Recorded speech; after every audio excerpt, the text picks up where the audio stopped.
Praise the lord. యేసు నామమే జయము. మన రక్షకుడు మన విమోచకుడైన యేసుక్రీస్తు అతి పరిశుద్ధమైన నామములో అందరికీ వందనాలు. చిన్న ప్రార్థన ద్వారా ఈ ఉదయకాల వాక్య భాగం ధ్యానించుకుందాము. పరిశుద్ధుడ మహాగణుడు అనే దేవ యేసయ్య సర్వాధికారి ఆయన మీకే వేలాది వందనములు కృతజ్ఞతాస్తుతి స్తోత్రం చెల్లించుకుంటున్నాను. దేవ ఉదయకాలం ప్రభు వాక్య భాగం ధ్యానిస్తుంటే వాక్య భాగం అర్థమవులు సహాయం చేసి మీ కృపల బలపరిచి మీకు మాదిరి మమ్మల్ని నడిపించమని చిన్న ప్రార్థన యేసు నామములో అడిగి వేడుకుంటున్నాను తండ్రి. Amen amen. కీర్తన గ్రంథం 19వ అధ్యాయం 56వ వచనము. నీ ఉపదేశం అనుసరించి నడుచుకొనుచున్నాను, ఇదే నాకు వరముగా దయచేయబడి ఉన్నది. ఆమె దేవుని వాక్య భాగం దీవించును కాక. ప్రభు నిందు ప్రియులారా, ఇక్కడ వాక్య భాగంలో గమనించినట్లయితే నీ ఉపదేశం అనుసరించి నడుచుకొనుచున్నాను, ఇదే నాకు వరముగా దయచేయబడి ఉన్నది. అదేవిధంగా వాక్య భాగంలో గమనించినట్లయితే కీర్తన గ్రంథం 119వ అధ్యాయం 105వ వచనం. నీ వాక్యం నా పాదములకు దీపమును, నా త్రోవకు వెలుగునై ఉన్నది. కీర్తన గ్రంథం 119వ అధ్యాయం 9వ వచనం.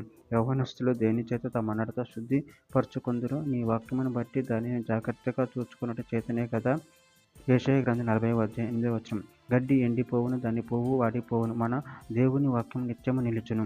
కీర్తన గ్రంథం 19వ అధ్యాయం 7వ వచనం. యెహోవా నియమించిన ధర్మశాస్త్రం యథార్థమైనది, అది ప్రాణమును తెప్పరిల్ల చేయును. యెహోవా శాస్త్రం నమ్మదగినదే, అది బుద్ధిహీనులకు జ్ఞానము పుట్టించును.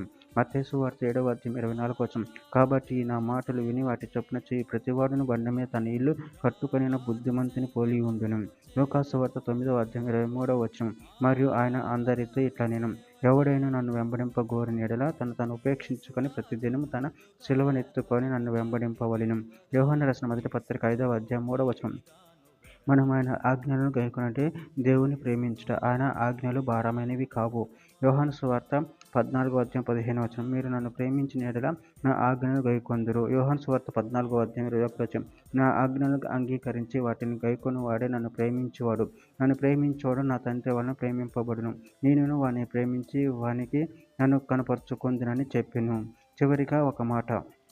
యోహాను రాసిన మొదటి పత్రిక 1వ అధ్యాయము 7వ వచనం. అయితే ఆయన వెలుగులోనున్న ప్రకారము మనమును వెలుగులో నడిచిన యెడల మనము అన్యోన్య సహవాసము గలవారమై ఉందుము. అప్పుడు ఆయన కుమారుడైన యేసు రక్తము ప్రతి పాపము నుండి మనల్ని పవిత్రులుగా చేయును. ఆమేన్. దేవుడి వాక్య భాగం దీవించును కాక. చిన్న ప్రార్థన చేసుకుందాము.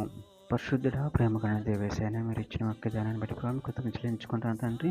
మీ ఉపదేశమే మాకు వరము భాగ్యము తండ్రి. దాని ప్రకారం నడుచుకుని నిన్ను మహిమపరిచే వరంగా, నేను గణపరిచే వరంగా, నన్ను ఆరాధించే వరంగా శక్తిని అనుగ్రహించి మీ ప్రేమ కృపను మమ్మల్ని నిరంతరం కాచి కాబట్టి మీకు మహిమకరంగా మమ్మల్ని వాడుకోమని, మీ చిత్తం మా జీవితంలో జరిగించమని చిన్న ప్రార్థన చేసి నామములో అడిగి వేడుకుంటున్నాను తండ్రి. Amen amen amen.